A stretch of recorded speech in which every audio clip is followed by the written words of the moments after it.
Sir ప్రతి స్కూల్లో main 10th class sir, అదే అసలు అది దాని తర్వాత ఫ్యూచర్ అని ఉంటుంది. సో 10th క్లాస్ రిజల్ట్స్ మనకి ఈ ఇయర్ ఎలా వచ్చాయి సార్? 10th రిజల్ట్స్ ఇయరే కాదండి, స్టార్టింగ్ నుంచి కూడా మన రిజల్ట్స్ చాలా బాగుంటాయి. సో ఈ 10th క్లాస్లో సిలబస్ అంతా కంప్లీట్ అయిపోయిన తర్వాత ఒక ఇంటెన్సివ్ కోచింగ్ ప్రోగ్రామ్ అని ఒక 100 days ప్రోగ్రామ్ ఒక డిజైన్ అవుతుంది.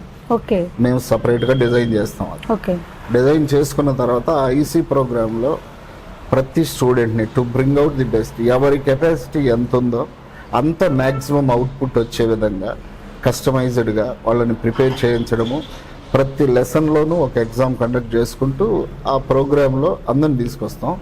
ఒకరికో ఇద్దరికో స్టేట్ ర్యాంక్స్ తీసుకురావడము, వెనుకున్న వాళ్ళంతా ఫెయిల్ అయినా పట్టించుకోకపోవడం అనే కాన్సెప్ట్ ఉండదు. మనం ప్రతి ఒక్కరి మీద individual and personalised customised programme ఉంటుంది.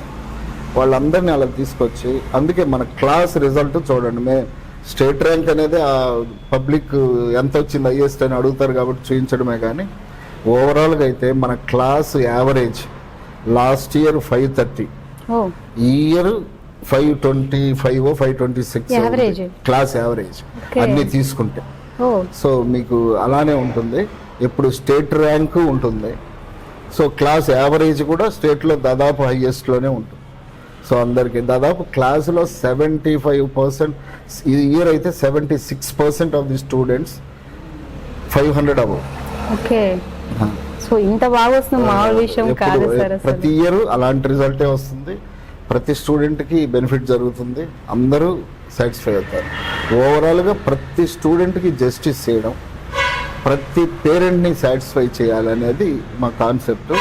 మా అకాడమిక్స్ మీదనే 24 hours మా అకాడమిక్ టీం మొత్తము సో చాలా కాన్సన్ట్రేషన్తో సూపర్వైజ్ చేస్తుంటాం, డిజైన్ చేస్తాం, టీచర్స్ని రిక్రూట్ చేస్తాం, ట్రైన్ చేస్తాం, తర్వాత సూపర్వైజ్ కూడా చేస్తుంటాము. ఎవ్రీ డే టు డే ఏం జరుగుతుంది అనేది ఫాలోఅప్ చేస్తాం.